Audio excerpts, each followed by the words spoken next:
محمد یا رب صلی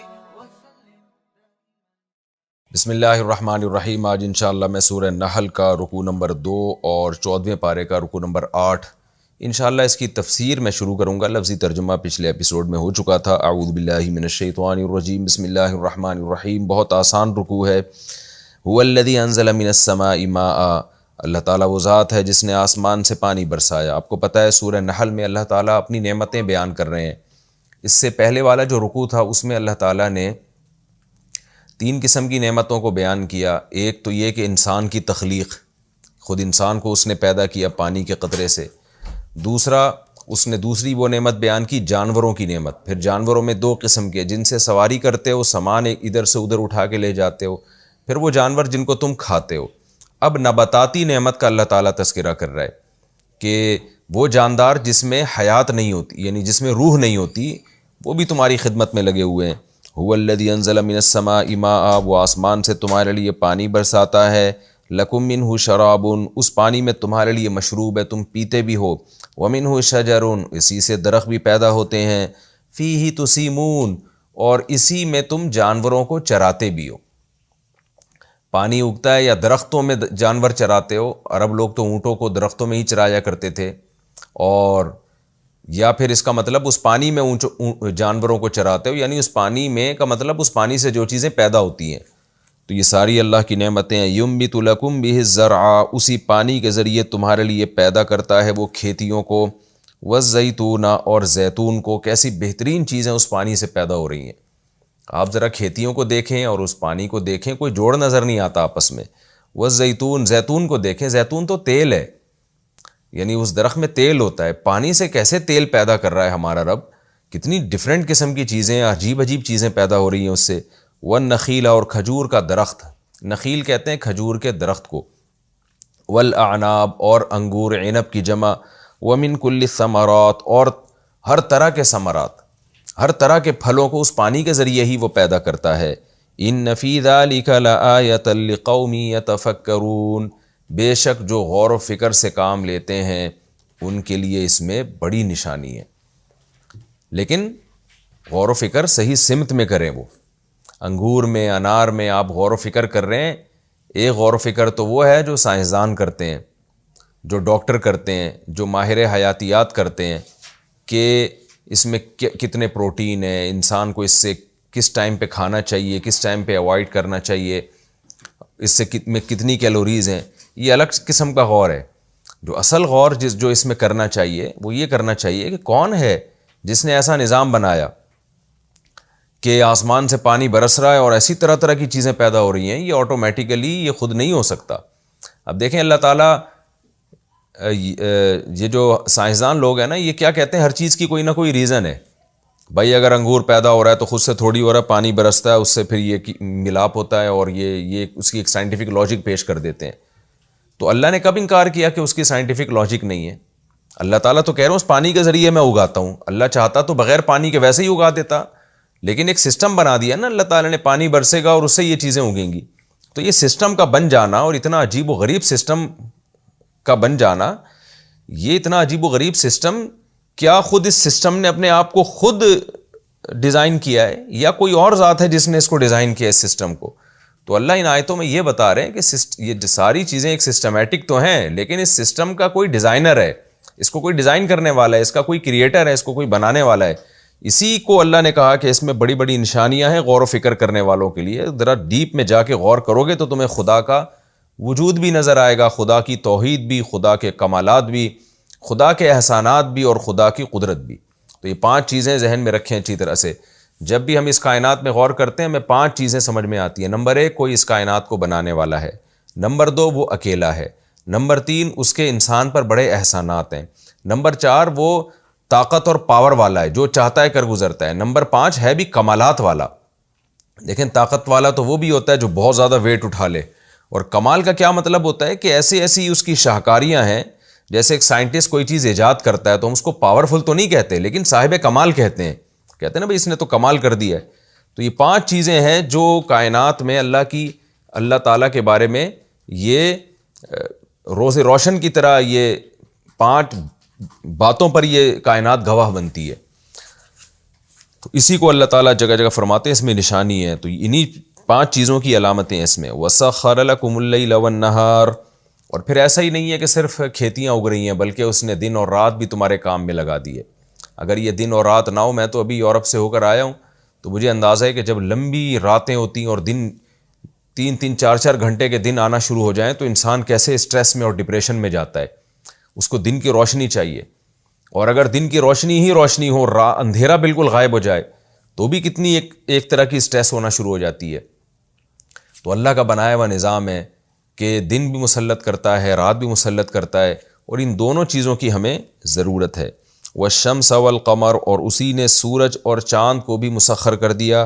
والنجوم مسخرات بامرہ. اور ستارے بھی اسی کے حکم سے مسخر ہیں. مسخر کا مطلب ہماری خدمت میں لگے ہوئے ہیں. بار بار یہ اس لفظ کا بھی میں ترجمہ کر چکا ہوں، یعنی اس کا مفہوم بتا چکا ہوں. دیکھیں، تسخیر کہتے ہیں کسی مشکل چیز کو کنٹرول میں لے لینا. جیسے سرکش گھوڑا ہوتا ہے نا، آپ کا اس پہ کنٹرول نہیں ہوتا لیکن آپ اس کو مار پیٹ کے یا کسی طرح سے سدھا کے اپنے کنٹرول میں لے لیتے ہیں. تو ہم کہتے ہیں اس آدمی نے اس گھوڑے کو مسخر کر دیا ہے. تو یہ کائنات بہت بڑی ہے اور انسان سے بہت زیادہ طاقتور ہے، لیکن پھر بھی یہ کائنات اپنی جگہ سے ہلتی نہیں ہے. جس کام میں اللہ نے لگا دیا نا، بالکل اسی طرح سے انسان کی خدمت میں لگی ہوئی ہے. تو اس لیے قرآن کی یہ بلاغت ہے کہ اس خدمت کو قرآن تسخیر کائنات سے تعبیر کرتا ہے، مسخر کے لفظ سے تعبیر کرتا ہے. گویا یہ کائنات سرکش گھوڑے کی طرح ہے جس کی لگام ہم نے انسان کے ہاتھ میں دے دی ہے اور یہ ہل نہیں سکتی. یہ انسانوں کی خدمت میں لگی ہوئی ہے یہ کائنات. تو اس لیے اس کا آسان ترجمہ کیا جاتا ہے کہ یہ سب چیزیں تمہارے کام میں لگی ہوئی ہیں، یہ تمہاری خدمت میں لگا دی ہیں ہم نے. تو تسخیر کا لفظ کیوں استعمال کیا ہے اس کی وجہ میں نے بتا دی. ان فی ذلک لآیات لقوم یعقلون. بے شک اس میں بڑی بڑی نشانیاں ہیں ان لوگوں کے لیے جو عقل سے کام لیتے ہیں. وما ذرأ لکم فی الارض مختلفا الوان. اور جو کچھ اس نے زمین میں پیدا کیا اس کے بھی مختلف رنگ ہیں. بہت ساری چیزیں ہیں، پہاڑ ہیں زمین میں، یعنی رنگینی ہے اس زمین کے اندر، پھیکا پن نہیں ہے. اور جو پیداوار زمین میں پیدا ہو رہی ہے اس میں بھی مختلف قسم کے کلر ہیں. تو ایک ہی نہیں ہے کہ بس ایک ہی کلر پیدا ہو رہا ہے، تو مختلف قسم کے رنگ ہیں. ان فی ذلک لآیۃ لقوم یذکرون. بے شک اس میں نشانی ہے ان لوگوں کے لیے جو یذکرون، جو نصیحت حاصل کرتے ہیں. وَهُوَ الَّذِي سَخَّرَ الْبَحْرَ. اللہ ہی وہ ذات ہے. ابھی اللہ نے خشکی کی چیزوں کا ذکر کیا، خشکی کے جانوروں کا ذکر کیا اللہ نے پچھلے رکوع میں، اور ان جانوروں سے کیا کیا فائدے اٹھاتے ہو. پھر اب اللہ تعالیٰ نے خشکی میں جو نباتات پیدا ہوتی ہیں ان کا تذکرہ کیا. اب اللہ سمندر کا رخ کرتے ہیں. پھر خشکی کے بعد اللہ نے آسمانوں کا تذکرہ کیا، آسمان، ستارے اور سورج، چاند، ان کا تذکرہ کیا. اب اللہ تعالیٰ سمندر کا رخ کرتے ہیں. وَهُوَ الَّذِي سَخَّرَ الْبَحْرَ. اللہ وہ ذات ہے، وہی تو وہ ذات ہے جس نے تمہارے لیے سمندر کو مسخر کر دیا. کتنا بڑا سمندر! یہ تو انسان کے کسی کام کا ہونا ہی نہیں چاہیے، کیونکہ انسان تو خشکی کی مخلوق ہے نا. سمندر اس کے کس کام کا؟ اور پاورفل کتنا ہے سمندر، کتنا بڑا ہے. لیکن اللہ کہتے ہیں اتنا بڑا سمندر ہے، اسے بھی میں نے تمہارے کام میں لگا دیا. 2 کام ہیں، ایک اس سے تم خوراک حاصل کرتے ہو اور دوسرا اس پہ تجارت کرتے ہو. تجارت میں دیکھیں آپ کہ خشکی کی تجارت بہت مشکل ہے، سمندر کی تجارت آسان ہے. ہم ایک ملک سے دوسرے ملک بہت بھاری بھرکم سامان بہت آسانی کے ساتھ سمندر پہ پھسلاتے ہوئے لے جاتے ہیں. سمندر کی تجارت اگر نہ ہوتی نا تو یہ ہوائی جہازوں کے ذریعے، یہ خشکی کے ذریعے تجارت بہت مشکل ہو جاتی، چیزیں بہت زیادہ مہنگی ہو جاتی. لیکن سمندر اپنے سینے پہ پہاڑوں جیسے جہازوں کو اٹھا لیتا ہے. یہ اللہ نے اس سمندر کے پانی میں یہ طاقت رکھی ہے. تو اسی کو اللہ نے تسخیر بحر سے تعبیر کیا. فرمایا وَهُوَ الَّذِي سَخَّرَ الْبَحْرَ. وہ اللہ وہ ذات ہے جس نے سمندر کو مسخر کر دیا. لِتَأْكُلُوا مِنْهُ لَحْمًا طَرِيًّا. تاکہ تم اس سے تازہ گوشت کھاؤ. تراوٹ سے نکلا ہے، تراوت، طوا کے ذریعے جو ہے نا، طراعتن. تو طریہ کہتے ہیں تازہ. اب اللہ نے اس کو تازہ کیوں کہا؟ یا تو شاید اس لیے کہا کہ مچھلی ہمیشہ تازہ تازہ ہی کھائی جاتی ہے، باسی بہت جلدی ہو جاتی ہے، نہیں کھائی جاتی. یا اس لیے کہا ہے کہ اسے کھا کے جسم میں تازگی پیدا ہوتی ہے. آپ جو باقی جانوروں کا جب گوشت کھاتے ہیں نا تو طبیعت میں ایک نوعیت کی سستی آتی ہے، خاص طور پر گائے کا گوشت تو مشہور ہے اس بارے میں، طبیعت بھاری ہوتی ہے، دیر سے ہضم ہوتا ہے. لیکن مچھلی ایک ایسی مخلوق ہے کہ جب آپ کھاتے ہیں تو باڈی میں آپ کے چستی پیدا ہوتی ہے. تبھی آپ دیکھ لیں جو مچھلی خور لوگ ہیں ان کے جسم میں فیٹ نہیں ہوتا، وہ دبلے پتلے ہوتے ہیں، پھرتیلے ہوتے ہیں، مچھلی کی طرح ہوتے ہیں وہ. تو اس لیے اللہ نے اس کو تازہ کہا کہ لِتَأْكُلُوا مِنْهُ لَحْمًا طَرِيًّا، تاکہ تم اس سے تازہ گوشت کھاؤ. وَتَسْتَخْرِجُوا مِنْهُ حِلْيَةً تَلْبَسُونَهَا، اور تاکہ تم اس سمندر سے نکالو زیورات تلبسونہا، جسے تم پہنو. تو مراد عورتیں ہیں، مرد تو ظاہر ہے مسلمان مرد زیور نہیں پہنتے.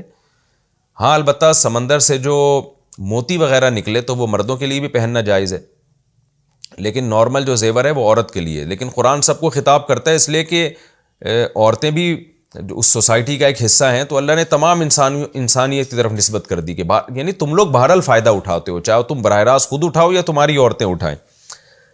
اچھا یہاں ایک مسئلہ ہے کہ یہ جو قرآن میں اللہ نے فرمایا نا کہ تم اس سے تازہ گوشت نکالتے ہو، تو مچھلی کو اللہ نے گوشت سے تعبیر کیا ہے. یہاں ایک فقہی مسئلہ بھی میں بیان کر دوں کہ فقہا لکھتے ہیں کہ اگر کسی نے قسم اٹھائی کہ میں نے گوشت کھا لیا، میں گوشت نہیں کھاؤں گا، تو اکثر فقہا کہتے ہیں کہ جس نے مچھلی کھا لی نا تو وہ حانث ہو جائے گا، یعنی اس کی قسم ٹوٹ جائے گی. جبکہ امام ابو حنیفہ رحمہ اللہ تعالیٰ کے نزدیک مچھلی کھانے سے اس کی قسم نہیں ٹوٹے گی، کیونکہ وہ کہتے ہیں مچھلی گوشت نہیں ہے. تو یہاں بعض حضرات استدلال کرتے ہیں کہ بھی قرآن نے اس کو گوشت کہا ہے تو وہ گوشت میں کیسے داخل نہیں ہے؟ تو اس کا جواب یہ ہے کہ قرآن نے اس کو مجازن گوشت کہا ہے، یعنی اور قسم کا جو تعلق ہے نا وہ قرآن پر نہیں ہے بلکہ قسم کا تعلق ہے عرف میں. عرف میں کس چیز کا کیا مفہوم مراد لیا جاتا ہے. تو امام حنیفہ رحمہ اللہ تعالیٰ کہتے ہیں اگر آپ کسی کو گوشت لینے کے لیے بھیجیں اور اس کے ساتھ قید نہ لگائیں مچھلی کی، آپ اس کو بولیں جائے گوشت لے کر آؤ، تو کبھی بھی مچھلی نہیں لے کر آئے گا، وہ بکرے کا یا گائے کا گوشت اٹھا کے لائے گا. تو عرف میں اس کو گوشت سے تعبیر نہیں کیا جاتا، اور قسم کا مدار جو ہے وہ عرف پر ہوتا ہے. یعنی آپ کی بات کا وہ مطلب لیا جائے گا جو قرآن و سنت نہیں لے رہے، بلکہ آپ کی بات کا وہ مطلب لیا جائے گا جو اس سوسائٹی کے لوگ لے رہے ہیں وہ مطلب. تو یہ عرف کی وجہ سے یہ اختلاف ہے.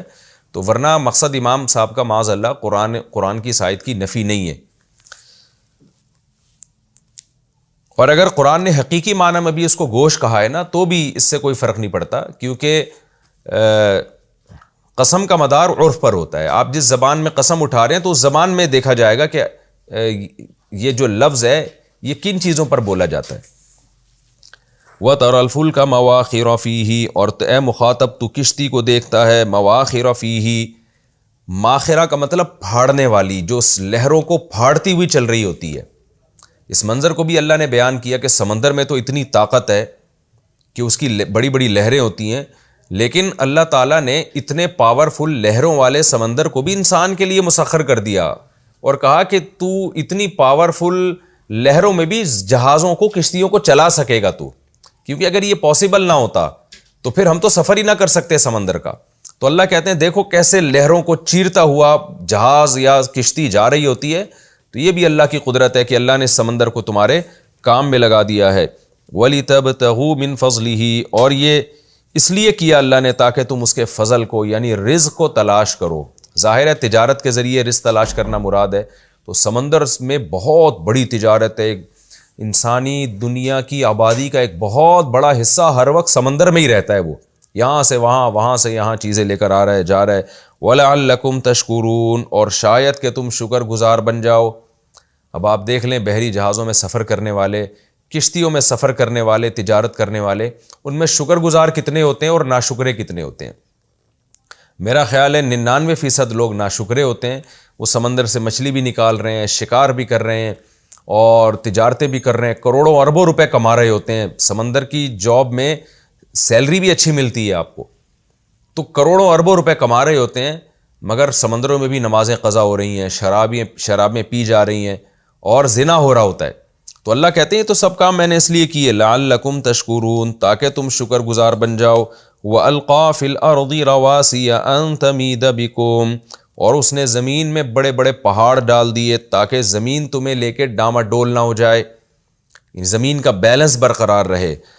وَأَنْهَارًا، اور اس نے دریا جاری کر دیے، دنیا میں جہاں بھی جائیں گے پانی میسر ہے وہاں پہ تاکہ انسان آباد رہ سکیں، تو سمندر کا پانی اٹھا کے کہاں کہاں پہاڑوں پہ اللہ برسا کے دریاؤں کی شکل میں جاری کرتا ہے۔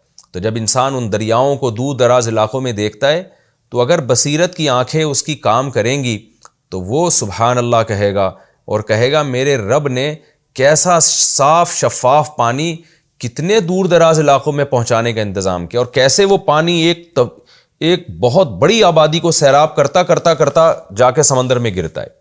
دریائے سندھ کو آپ دیکھ لیں کہاں سے چلتا ہے، لاکھوں لوگ اس سے فائدہ اٹھاتے ہیں، وہ پانی زمین میں بھی جا رہا ہے، فصلوں کو بھی دیا جا رہا ہے، لوگ پی بھی رہے ہیں، اور ہوتے ہوتے کتنے بل کھاتا ہوا کہاں سے چلتا چلتا سمندر میں جا کے گرتا ہے۔ ایسے کتنے سارے دریا ہیں۔ وَسُبُلًا، اور اسی نے سبیل بنائے، راستے بنائے، زمین کو ایسا سخت نہیں بنا دیا اس نے کہ انسان کے لیے ٹریولنگ ہی ممکن نہ ہو۔ پہاڑی علاقوں میں بھی راستے ہوتے ہیں، انسان حیران ہوتا ہے پہاڑوں کے اندر بھی سڑکیں بنی ہوئی ہیں، تو ایسی اس پہاڑ کا نظام بھی ایسا اس نے بنایا ہے۔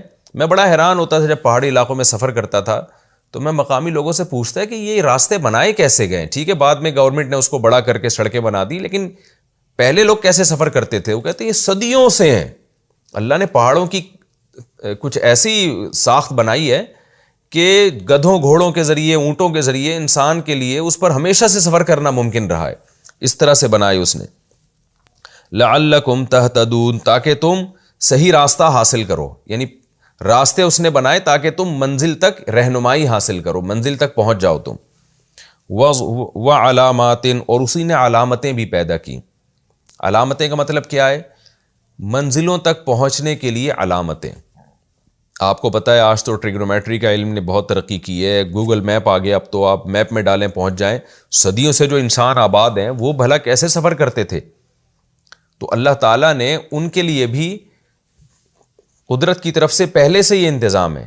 یہ جو دنیا میں اتنی دور دور تک ملک آباد ہو گئے اور پھر ان کا ہمیشہ سے آپس میں رابطہ ہے، ہمیشہ سے جنگیں بھی ہوتی رہی ہیں، تجارتیں بھی ہوتی رہی ہیں، اور ایک قوم دوسری قوم میں، دوسری قوم اس قوم کے علاقے میں آ کے آباد ہوئی، یہ بھی ہوتا رہا ہے، پھر وہ سفر کرتے رہے ہیں، تو کیسے اتنے لمبے لمبے سفر؟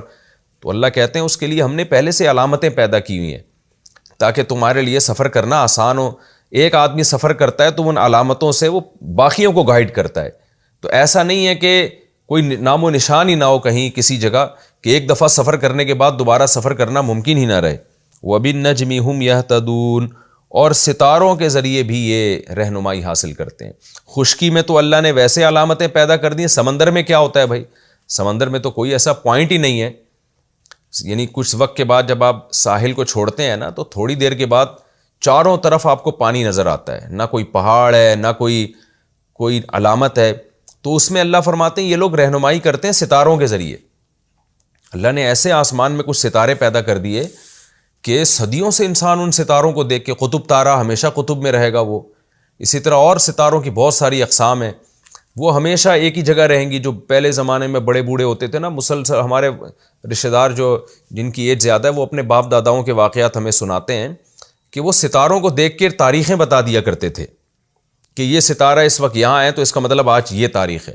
تو یہ ایک عجیب اللہ کا نا آسمان پہ جو اللہ نے ایک جال بچھایا ہوا ہے، تو یہ بھی ایسا ہی نہیں ہے کہ بس ایسے ہی بنا دیا کوئی بے تکا سا، اس کا بھی ایک نظام ہے، اور اس کے ذریعے انسان لمبے لمبے سفر کرتے ہیں۔ افمن یخلق کمن لا یخلق، اللہ اپنی نشانیاں بیان کرتے کرتے کرتے پھر اللہ کمپیئر کر رہا ہے اپنے آپ کو اپنے علاوہ سے، کہ بتاؤ افمن یخلق، بھلا وہ ذات جو خالق ہے، جو پیدا کرتا ہے، کمن لا یخلق، اس ذات کی جیسے ہو سکتی ہے جو پیدا نہیں کرتا، جس نے یہ سب کچھ بنا دیا، تم اس کے علاوہ کو اس جیسا کیوں قرار دیتے ہو؟ یعنی شرک کیوں کرتے ہو؟ خوب سمجھ لیں اس آیت میں شرک کی بھی نفی ہے، اور اس آیت میں ضمناً ان تمام باطل نظاموں کی بھی نفی ہے جو اللہ کے قانون کے مقابلے میں۔ اللہ کا قانون، کس چیز کو حلال کیا اللہ نے، کس چیز کو حرام کیا، کیا صحیح ہے کیا غلط ہے، یہ اللہ نے بیان کر دیا۔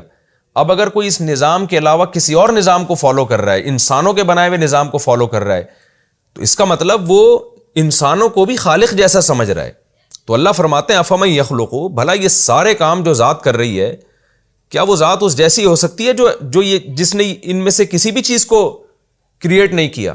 تو انسان تو کسی بھی چیز کے کریٹر نہیں ہے، انسان تو صرف دریافت کرتا ہے. انسان تو دیکھتا ہے اس کائنات میں کیا کیا ہو رہا ہے، اس پہ مطلع ہوتا ہے. اسی اطلاع کو سائنس اور ٹیکنالوجی میں ترقی کہا جاتا ہے. اس اطلاع کو سائنس کہا جاتا ہے. اس معلومات کو کسی ایسی ترتیب دے دینا کہ پھر انسان اس سے فائدہ اٹھا سکے، اس کو ٹیکنالوجی کہا جاتا ہے. تو کریٹر تو کسی بھی چیز کا نہیں ہے. تو اللہ فرماتے ہیں کہ افمن یخلق، بھلا وہ ذات جس نے پیدا کیا، کمن لا یخلق، اس جیسی ہو سکتی ہے جس نے کچھ بھی نہ بنایا ہو. اتنی ساری چیزیں اس نے بنا دی ہیں. افلا تذکرون، تو تم نصیحت حاصل کیوں نہیں کرتے؟ وَإِن تَعُدُّوا نِعْمَةَ اللَّهِ، اللہ فرماتے ہم نے کچھ نعمتیں تو بیان کر دی ہیں، لیکن اگر تم اللہ کی نعمتوں کو عدد یعنی شمار کرنا شروع کر دو، لا تحصوها، تم اس کا احاطہ نہیں کر سکتے. ان اللہ لغفور الرحیم، واقعی اللہ بڑی مغفرت کرنے والا، بہت رحم کرنے والا ہے. کیا مطلب؟ اتنی نعمتیں جس نے کی ہوں، ہونا تو یہ چاہیے کہ اس کو اپنی اطاعت کے لیے اتنے دلائل دینے کی ضرورت نہ ہو. تم جہاں اس کی نافرمانی کرو فوراً تم پر عذاب بھیج دے، کیونکہ اس کے احسانات اتنے زیادہ، اس کے کمالات اتنے زیادہ. لیکن واقعی اللہ معاف کرنے والا ہے بہت زیادہ، کہ معاف کرنے کا مطلب اتنا کچھ غلط کر کے بھی توبہ کرتے ہو تو معاف کر دیتا ہے. تو یہ بڑا غفور ہے. کیوں؟ یہ اس کی علامت ہے کہ تمہارا جرم بہت زیادہ ہے اور اس کی معافی بہت زیادہ ہے. کیونکہ جرم زیادہ کیوں ہے؟ جو بڑے مجرم کو معاف کرے وہ بڑا غفور ہوتا ہے نا. تو بڑا مجرم کا کیا مطلب؟ اتنی نعمتیں تم اپنی آنکھوں سے دیکھ رہے ہو، پھر بھی گناہ کرتے ہو، اور جب توبہ کرتے ہو تو وہ معاف کر دیتا ہے. حالانکہ یہاں معافی بنتی نہیں ہے، لیکن کر کیوں دیتا ہے؟ غفور ہے، بہت زیادہ معاف کرنے والا. رحیم، اور صرف معاف نہیں کرتا، اپنے بندوں پر بہت زیادہ رحم بھی کرتا ہے وہ. واللہ یعلم ما تسرون وما تعلنون، یہ تو وہ چیزیں ہیں جو تم دیکھ رہے ہو، یہ سب اس نے بنائی. کچھ چیزیں ایسی ہیں جو تمہارے دل میں گزرتی ہیں، تو خوب سمجھ لو اللہ جانتا ہے تمہارے دلوں کے بھیدوں کو بھی، اور جو کچھ تم ظاہر طور پر کر رہے ہو سب چیزوں کو وہ دیکھ رہا ہے. والذین یدعون من دون اللہ، اور وہ لوگ جو اللہ کے سوا دوسرے معبودوں کو پکارتے ہیں، لا یخلقون شیئا، انہوں نے تو کچھ بھی نہیں پیدا کیا. جیسے میں نے بتایا نا، انسان تو کسی بھی چیز کا کریٹر نہیں ہے. مجازاً کریٹر کہہ دیا جاتا ہے اس کو، خالق کہہ دیا جاتا ہے، موجد کہہ دیا جاتا ہے کہ اس نے یہ چیز ایجاد کی ہے، ورنہ انسان نے کچھ یہ تو یعنی پاسبل ہی نہیں ہے کہ انسان کچھ ایجاد کر لے. تو اللہ فرماتے ہیں کہ جو لوگ اللہ کے سوا دوسروں کو پکارتے ہیں، لا یخلقون شیئا، انہوں نے کچھ بھی پیدا نہیں کیا، وہم یخلقون، الٹا وہ خود پیدا کیے گئے ہیں. تو اللہ کو چھوڑ کر جس کو بھی ہم معبود بناتے ہیں وہ تو خود کریٹڈ ہیں، ان کو تو خود پیدا کیا گیا ہے. تو وہ بھی ہمارے جیسے کمزور ہیں اور ہمارے جیسے بے بس ہیں. تو ایسی ذات کو پکارنا چاہیے اور ایسی ذات سے لو لگانی چاہیے جس نے یہ تمام کی تمام نعمتیں ہمارے لیے پیدا کی. یہ رکوع بھی ہمارا کمپلیٹ ہو گیا. اب ہم اگلے رکوع کی طرف چلتے ہیں حسب معمول. اچھا آگے ایک آیت رہ گئی ہے، اموات غیر احیاء، یہ تو مردہ ہیں، یہ زندہ بھی نہیں ہیں. وما یشعرون ایان یبعثون، اور ان کو شعور بھی نہیں ہے کہ کب ان کو زندہ کیا جائے گا. تو ان سے تمام معبود مراد نہیں ہیں، خاص نوعیت کے معبود مراد ہیں. وہ خاص نوعیت کے معبود کون ہیں؟ جن کو جو مر چکے ہیں، جن کی پوجا کی جاتی ہے، یا وہ پتھر کے بنے ہوئے بت ہیں. تو اللہ کہتے ہیں یہ تمہاری مدد کیا کریں گے، یہ تو مردہ ہیں. یعنی بے جان چیز تو مردہ ہی ہوتی ہے نا، اور زندہ بھی نہیں ہے، اور ان کو پتہ بھی نہیں ہے کہ، اور ان میں جو انسان تھے جن کو پوجا جاتا ہے، تو وہ ان میں جو مر چکے ہیں ان کو یہ بھی نہیں پتا کہ ہمیں کب زندہ کیا جائے گا. تو ایسے کمزور اور ایسے ضعیف لوگوں کو، کیونکہ قبروں کی پرستش بھی ہوتی تھی، تو قبر میں جو دفن ہے اس کو بیچارے کو کیا پتا کہ کب اس کو زندہ کیا جائے گا. تو ایسے تمام لوگوں کی کو تم معبود سمجھتے ہو، اور اس خدا کو تم نے چھوڑ دیا جس نے ان تمام چیزوں کو پیدا کیا. تو خوب سمجھ لیں، معبود سمجھنے کا مطلب یہاں کیا ہے؟ اسباب سے ہٹ کر کسی کو پکارنا، یہ سمجھنا کہ یہ میری بگڑی بنا سکتا ہے، تو اسی کو معبود کہا گیا ہے. اگلا رکوع شروع ہو رہا ہے جی. اس کا حسب معمول مختصر لفظی ترجمہ ہوگا اور پھر انشاءاللہ اس کی تفسیر ہوگی. بسم اللہ الرحمن الرحیم۔ الہکم الہ واحد، تمہارا معبود الہ واحد ایک معبود ہے۔ فالذین لا یؤمنون بالآخرہ، پس وہ لوگ جو آخرت پر ایمان نہیں رکھتے، قلوبہم منکرۃ، ان کے دل جو ہیں منکر ہیں، منکر کا معنی انکار کرتے ہیں، وہم مستکبرون، اور وہ تکبر کر رہے ہیں۔ لا جرم، لا جرم کا مطلب ہوتا ہے یقیناً، لا جرم یقینی بات ہے، ان اللہ کہ بے شک اللہ تعالی یعلم ما یسرون جانتے ہیں جو کچھ یہ لوگ چھپا رہے ہیں، وما یعلنون اور جو یہ ظاہر کر رہے ہیں، انہ لا یحب المستکبرین بے شک اللہ تکبر کرنے والوں کو پسند نہیں کرتا۔ وَإِذَا قِيلَ لَهُمْ اور جب ان سے کہا جاتا ہے ماذا انزل ربکم کیا چیز ہے جو تمہارے رب نے نازل کی ہے، قالوا تو یہ جواب میں کہتے ہیں اساطیر الاولین پچھلے لوگوں کی کہانیاں، قصے، لکھی ہوئی تحریریں۔ اسطورہ سطر کی جمع ہے، سطر کو کہتے ہیں لائن کو جو بھی لکھی جاتی ہے نا، اساطیر اسطورہ کہتے ہیں، سطر جو ہے نا سطر، تو اسطورہ کا مطلب ما یستر بہ، وہ چیز جو لکھی جائے یا جس چیز کے ذریعے لائن بنتی ہے، تو اساطیر اس کی جمع آتی ہے۔ تو کیونکہ کہانیوں میں لائنیں ہوتی ہیں نا بہت زیادہ، تحریروں میں، واقعات میں اکثر انہی کو لکھا بھی جاتا ہے، تو اس لیے اس کا جو حاصل ترجمہ ہے، آسان ترجمہ یہ بھی کیا جاتا ہے کہ پرانے لوگوں کے قصے کہانیاں، پرانے لوگوں کے افسانے۔ تو یہ وہ کہتے ہیں اللہ نے یہ معاذ اللہ نازل کیا ہے، لِيَحْمِلُوا أَوْزَارَهُمْ تاکہ یہ لوگ اٹھائیں اپنے بوجھوں کو۔ وزر بوجھ کو کہتے ہیں، اوزار اس کی جمع، اردو میں بھی یہ لفظ استعمال ہوتا ہے، کہتے ہیں بھئی اوزار جگہ پہ رکھو، تو یہ جو انسٹرومنٹ وغیرہ ہوتے ہیں نا، کیونکہ ان کا بھی ایک بوجھ ہوتا ہے اس لیے ان کو بھی اوزار کہا جاتا ہے، تاکہ یہ لوگ اپنے بوجھوں کو اٹھائیں کاملتاً مکمل، یوم القیامہ قیامت کے دن، وَمِنْ أَوْزَارِ الَّذِينَ اور ان لوگوں کے بوجھوں کو بھی اٹھائیں، يُضِلُّونَهُمْ جن کو یہ لوگ گمراہ کر رہے ہیں، بغیر علم بغیر کسی دلیل کے۔ بار بار میں نے یہ بات بتائی ہے کہ علم کا ترجمہ دلیل سے بھی ہوتا ہے، کیونکہ علم یقینی جو معلومات آپ کے پاس آتی ہیں نا، وہ جبھی آتی ہیں جب اس کے پیچھے کوئی دلیل ہو، تو اس معلومات کو علم سے تعبیر کیا ہے۔ تو جو بغیر دلیل کے آپ کے پاس علم آئے گا وہ اصل میں علم ہے ہی نہیں، تو اس لیے بغیر علم کا ترجمہ بغیر دلیل بھی کیا جاتا ہے۔ الا ساء ما یزرون خبردار سنو، ساء کتنا ہی برا ہے، ما وہ بوجھ، یزرون جو یہ اٹھا رہے ہیں۔ وزر یزیرو کا معنی وزر اٹھانا یعنی بوجھ اٹھانا۔ تو یہ بہت ہی مختصر رکوع ہے۔ اب ہم انشاءاللہ اس کی تفسیر کی طرف آتے۔ الہکم الہ واحد بے شک تمہارا معبود ایک الہ ہے، ایک معبود ہے۔ پچھلے دو رکوع میں نا سورہ نحل میں اللہ نے اپنی قدرت کے دلائل بیان کیے، جس کی تفسیر پوری ڈیٹیل سے گزر چکی ہے، تو اس کا بھی حاصل یہی نکلتا ہے کہ تمہارا معبود صرف ایک ہے، کیونکہ کوئی اور اگر ہوتا تو تخلیق میں وہ کچھ تو شرکت کرتا نا اللہ کے ساتھ، کوئی تو ایسا کام ہوتا جو ہم کہتے ہیں کہ اس نے کیا یہ، جب کوئی بھی کام وہ نہیں کر رہا تو وہ کیسے معبود ہو گیا؟ الہکم الہ واحد، لہذا تمہارا معبود صرف ایک ہی الہ ہے، دوسرا کوئی نہیں ہے۔ فالذین لا یؤمنون بالآخرہ پس وہ لوگ جو آخرت پر ایمان نہیں رکھتے، قلوبہم منکرۃ ان کے دل منکر ہو جاتے ہیں، وہ پھر بھی نہیں مانتے، کہتے ہیں نہیں بھائی اللہ نے اختیارات دیے ہوئے ہیں، فلاں کو بھی اختیار دیا ہے، فلاں دیوتا کو بھی اختیار ہے، فلاں کے پاس بھی اختیار ہے، اس قبر والے کے پاس بھی اختیار ہے۔ تو ان کے دل اس بات سے خوش ہونے کے بجائے منکر کا مطلب دل نہیں مانتے ان کے اس بات کو۔ کیوں؟ اس لیے کہ آخرت پر ایمان نہیں ہے، انہیں حساب و کتاب کا خوف نہیں ہے۔ حساب و کتاب کا خوف ہوتا ہے نا تو پھر انسان دلیل سے سوچتا ہے بات، کہ میں جو بات کر رہا ہوں اس کا مجھے حساب دینا پڑے گا۔ دیکھیں آپ ایگزامینیشن ہال میں جب بیٹھے ہوتے ہیں نا، ایک تو ویسے ہی کسی نے آپ سے کوئی بھی بات پوچھ لی تو آپ غلط سلط بھی جواب دے دیتے ہیں، کیونکہ آپ کو پتہ ہے کوئی پکڑنے والا تو ہے نہیں۔ لیکن جب آپ ایگزامینیشن ہال میں بیٹھے ہوتے ہیں اور پھر آپ کے پاس ایک سوالیہ پرچہ آتا ہے، تو آپ کی کوشش ہوتی ہے ہر سوال کا بالکل صحیح جواب دیں، کیونکہ آپ کو پتہ ہے اگر میں نے غلط جواب دیا تو نمبر کٹیں گے۔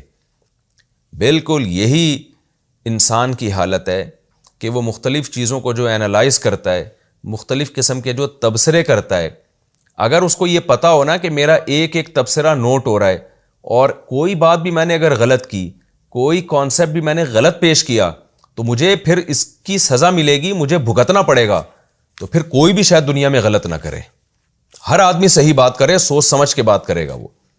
تو یہاں بھی اللہ کہہ رہے ہیں کہ مشرکین کو پتہ ہے کہ ان کے بتوں نے، ان کے معبودوں نے، اور ان کے جو باب ہیں جو قبروں میں جا چکے ہیں، جن کو یہ پوجتے ہیں، یا زندوں کو جو یہ پوجتے ہیں، یہ اس کائنات کی تخلیق میں یہ ان کا کوئی حصہ نہیں ہے، یہ ہماری طرح مکمل محتاج ہیں، یہ اپنی بگڑی نہیں بنا سکتے، ہماری کہاں سے بنائیں گے؟ لیکن چونکہ آخرت پر ایمان نہیں ہے، لہذا باپ دادا کی رسومات کو فالو کر رہے ہیں، اور جیسے کہ ابراہیم علیہ السلام نے کہا تھا مودۃ بینکم فی الحیات الدنیا، تمہاری آپس میں محبتیں تمہیں شرک پر مجبور کر رہی ہیں، تمہیں پتہ ہے کہ اگر ہم شرک چھوڑیں گے تو کلچر سے کٹ جائیں گے، تو آپس کی رشتہ داری کو بحال رکھنے کے لیے اور اپنے ایک قبیلے کی رعایت میں تم اسی برائی کے اندر ہی گھسے ہوئے ہو۔ جیسے کہ آج ہندو کیوں ہندو ہے؟ اس لیے کہ اس کے باپ دادا ہندو ہیں، اس کے رشتہ دار ہندو ہیں، وہ اپنے خاندان کو نہیں چھوڑ سکتا ہے۔ کہ عیسائی کیوں عیسائی ہے؟ اس لیے کہ اس کے وہ رشتہ دار سارے کرسچن ہیں۔ ایک یہودی کیوں یہودی ہے؟ تو ہر مذہب کا ماننے والا اسی بیس پر اسی مذہب پہ ڈٹا ہوا ہے کہ میرے سارے ریلیٹیوز اسی مذہب کو فالو کر رہے ہیں۔ لیکن اگر ان سب کو پتہ چل جائے، مسلمانوں سمیت سب کو پتہ چل جائے کہ ہم اگر کسی بات کو فالو کر رہے ہیں تو ہمیں قیامت کے دن اس کا جواب دینا پڑے گا، اور جواب میں یہ دلیل نہیں چلے گی کہ میرے باپ دادا تھے یا میرا خاندان تھا، اور یہ دلیل نہیں چلے گی، اور اگر میں جس مذہب کو فالو کر رہا ہوں غلط نکلا تو مجھے جہنم کی آگ میں مجھے ڈالا جائے گا۔ تو جب یہ استحضار انسان کو ہوتا ہے تو پھر وہ صرف اس وجہ سے کسی مذہب پہ نہیں چلتا کہ میرے چونکہ باپ دادے اسی مذہب کو فالو کرتے ہیں، بلکہ وہ آخرت کا تصور اس کے دماغ میں آئے گا، اور وہ خدا کے خوف سے لرز اٹھے گا، اور وہ صحیح بات کو حاصل کرنے کی کوشش کرے گا۔ مجھے ایک یاد ہے کہ ایک عیسائی سے کرسچن تھے، ہماری کوئی سلام دعا تھی، میں نے ان سے ویسے ہی گپ شپ مذہب کے بارے میں ہو رہی تھی، تو میں نے ان سے پوچھ لیا کہ آپ کو کوئی اطمینان ہے کہ اس عیسائیت درست مذہب ہے، منسوخ نہیں ہے؟ تو جواب میں کہنے لگے کہ بھئی اگر اللہ کو اسلام پسند تھا تو اللہ نے مجھے مسلم گھرانے میں پیدا کیوں نہیں کیا؟ اللہ نے مجھے عیسائی کیوں پیدا کیا؟ تو میں نے ان سے جواب میں کہا، میں نے کہا دیکھیں یہ دلیل پھر تو ہندو بھی دے سکتا ہے کہ اللہ کو اگر عیسائیت پسند تھی تو مجھے اللہ نے ہندو کیوں بنایا، سکھ بھی یہ کہہ سکتا ہے۔ تو یہ تو کوئی دلیل نہ ہوئی، بلکہ اس سے بھی ہم آگے بڑھتے ہیں۔ کوئی شخص چوروں میں پیدا ہو، اس کے باپ دادے سارے چور ہوں، تو کیا اس بیس پہ اس کو چوری کی اجازت دے دی جائے گی کہ سارا کلچر ہی چور ہے؟ تو کبھی بھی جرم کی اجازت اس بیس پہ نہیں دی جا سکتی کہ آپ کا کلچر اس جرم کو پروموٹ کر رہا ہے۔ تو قرآن کہہ رہا ہے کہ یہاں بھی لوگ مانتے ہیں کہ توحید اصل ہے، اللہ کے سوا کوئی عبادت کے لائق نہیں، لیکن آخرت کا انکار کرنے والوں کے دل منکر ہوتے ہیں۔ اصولی طور پر تو توحید کی بات سن کر انسان کو خوش ہونا چاہیے، کیونکہ انسان بائی نیچر ایک کی اطاعت مانتا ہے، ایک کو محبوب بناتا ہے، وہ یعنی محبوب سے مراد جو خدا والی محبت ہے وہ ایک کو دینے کا قائل ہے۔ بائی نیچر انسان کی فطرت توحید پر ہے، لیکن کلچر کی وجہ سے دل منکر ہونا شروع ہو جاتے ہیں، توحید کی بات اچھی نہیں لگتی، تو اللہ فرماتے ہیں وَهُمْ مُسْتَكْبِرُونَ، پھر یہ تکبر کرنا شروع کر دیتے ہیں۔ تکبر کا مطلب حق بات کا انکار۔ لا جرم ان اللہ یعلم ما یسرون وما یعلنون، خوب سمجھ لو اللہ تعالیٰ سب جانتے ہیں، جو یہ چھپا کے کر رہے ہیں، جو دکھا کے کر رہے ہیں، ان سب بدماشیوں کو، ان حالات کو اللہ جانتے ہیں، اور اللہ متکبرین کو پسند نہیں کرتے۔ تکبر کا کیا مطلب؟ حق بات کو انا کی وجہ سے نہ ماننا، ضد اور ہٹ دھرمی کی وجہ سے نہ ماننا، یہ بہت بڑا تکبر ہے، اور اللہ ایسے متکبرین سے محبت نہیں کرتے۔ وَإِذَا قِيلَ لَهُم مَاذَا أَنزَلَ رَبُّكُمْ، اور اللہ فرماتے ہیں ان میں تکبر اتنا زیادہ ہے کہ جب ان سے کہا جاتا ہے کہ عقل سے تمہیں سمجھ میں نہیں آ رہی توحید یا اسلام، تو دیکھو قرآن اللہ نے نازل کیا اللہ نے آسمان سے نازل کیا ہے۔ قرآن کو پڑھو، قرآن جیسی تمہیں کوئی کتاب نظر نہیں آئے گی جو تمہاری نیچر کو اپیل کرے، اور اس کی ایک ایک آیت گواہی دے رہی ہے کہ اللہ نے نازل کیا ہے۔ لیکن اللہ فرماتے ہیں کہ جب ان کو قرآن کا حوالہ دیا جاتا ہے، جب ان سے کہا جاتا ہے کہ بتاؤ تمہارے رب نے خود تو کچھ نازل نہیں کیا، ایسا تو نہیں ہے کہ تمہارے رب نے خود تمہیں گائیڈنس کے لیے کوئی کتاب نازل کی ہو، تو اس میں ذرا جا کے غور کرو۔ تو جب ان سے پوچھا جاتا ہے تو جواب میں کیا کہتے ہیں قرآن کے بارے میں؟ قالوا اساطیر الاولین، پرانے لوگوں کی قصے کہانیاں۔ مشرکین یہ لفظ خاص طور پہ استعمال کیا کرتے تھے کیونکہ تورات اور انجیل میں بھی اللہ نے قوم عاد، قوم سمود کے واقعات بیان کیے، اور یہ واقعات باپ داداؤں سے چلے آ رہے تھے، کیونکہ یہ قومیں جب ہلاک ہوئی ہیں تو یہ تو ساری یعنی وہاں کے عرب لوگ جانتے تھے۔ تو یہ باپ دادا سے واقعات نقل ہوتے چلے آ رہے تھے، تو کہتے ہیں یہ تو وہی پرانے قصے کہانیاں اور اس سے زیادہ معاذ اللہ اس کی کوئی حقیقت نہیں ہے۔ اچھا، جب یہ ان سے لوگ جو پوچھتے تھے نا مشرکین سے، یہ ایک نیوٹرل قسم کے لوگ تھے جو ان سے پوچھا کرتے تھے۔ وہ یہ اس لیے پوچھتے تھے کہ بھائی یہ مشرکین تو نبی صلی اللہ علیہ وسلم کو زیادہ جانتے ہیں، یہ تو آپ کے ماحول سے واقف ہیں، تو ان سے ہم پوچھتے ہیں کہ محمد صلی اللہ علیہ وسلم جو دعویٰ کر رہے ہیں کہ مجھ پر آسمان سے اللہ کا کلام نازل ہو رہا ہے، اس دعوے میں سچے ہیں یا جھوٹے؟ تو یہ مشرکین غلط گائیڈ کرتے تھے، کہتے ہیں بھائی وہ کچھ بھی نہیں ہے، وہ قصے کہانیاں نازل ہوئی ہیں۔ تو اللہ فرماتے ہیں اب یہ خود بھی گمراہ ہو رہے ہیں اور ان نیوٹرل لوگوں کو بھی گمراہ کر رہے ہیں، تو اس لیے قیامت کے دن یہ اپنا بوجھ بھی اٹھائیں گے اور ان لوگوں کا بوجھ بھی اٹھائیں گے، یعنی یہ لوگ بھی اپنا بوجھ اٹھائیں گے اور ان کا بوجھ یہ بڑے بھی اٹھائیں گے۔ لِيَحْمِلُوا أَوْزَارَهُمْ، یہ ایسی باتیں اس لیے کرتے ہیں تاکہ یہ اپنے کامل بوجھ کو بھی اٹھائیں قیامت کے دن۔ وَمِنْ أَوْزَارِ الَّذِينَ يُضِلُّونَهُمْ بِغَيْرِ علم، اور بغیر دلیل کے جن لوگوں کو انہوں نے گمراہ کیا ہے، کیونکہ دلیل تو ظاہر ہے نہیں ان کے پاس، بغیر دلیل کے جو گمراہ کیا، اساطیر الاولین کہہ کے، تو اللہ فرماتے ہیں کہ یہ ان کا بوجھ بھی قیامت کے دن اٹھائیں گے، ان پر دگنا عذاب ہوگا۔ الا ساء ما یزرون، خبردار کتنا ہی برا بوجھ ہے جو یہ قیامت کے دن اٹھائیں گے۔ تو اس سے پتہ چلتا ہے کہ گمراہی بھی قیامت کے دن عذاب کا سبب بنتی ہے اور دوسرے کو گمراہ کرنا یہ ڈبل عذاب کا سبب بنتی ہے۔ تو یہ ہمارا رکوع الحمدللہ کمپلیٹ ہو گیا اور وقت بھی تقریباً ہمارا ختم ہی ہو گیا ہے۔ تو ہم انشاءاللہ اگلے ایپیسوڈ میں سورہ نحل کا رکوع نمبر 4 اور 14ویں پارے کا رکوع نمبر 10 انشاءاللہ میں شروع کروں گا۔ اللہ تعالی ہمیں سمجھنے کی، عمل کی توفیق عطا فرمائے۔ وما علینا الا البلاغ۔